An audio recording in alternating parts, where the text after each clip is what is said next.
ikasten hasi zinetenetik ona, auki dituzuela bai pantailetan eta bai boltzan eredu batzuk edo persona batzuk egitu ezkizuenak eredugarriak.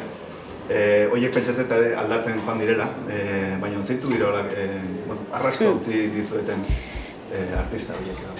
Ni bere zantzezten duela gutxi hasi naiz, ez dara matasko ez da. Baina hor, bete auki ditut oso referente argi bat, aitzi berbera izan da bat. Joder. Eta... Ostia, zezarra naiz. Eskerrik asko, poli. Eta gero ere, Beatriz Egizabal, Lasartearra... Bea oso ona. Bai, Nerea Arriola bera ere...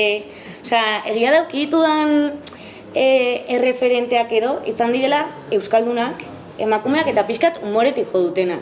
Ez dakit zergatik. Baina bai, hola, igual da ere nik hori bilatzen duten zerbait delako. Baina bai.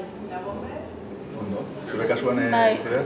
Nik uste eta aukera konstiente badala. Nik baina oindala urte batzuk arte ez nekin zeatik aukeratu nituen referenteak, emakumeak, euskaldunak eta umorean lan egiten zutenak, baina uste badakigula zergatik eta uste dela konstienteki hartutako erabaki bat, pixka bat guk ere lortu nahi dugun zerbait dalako. Nire kasuan referenteak euskaldunak, emakumeak eta komedian dihardutenak dira, baina zarragoak, nire ere zarragoa naizelako. Beti ikusi ditut Elena Irureta bat, Ane Gabarain, Iñaki Irastorza, eta bai, beti emakumeak izan dira. Eta beti euskeraz, iruditzait baita ere interpretazioa eta kasualidadez komedia ere umorea hizkuntzakin oso lotua dijola.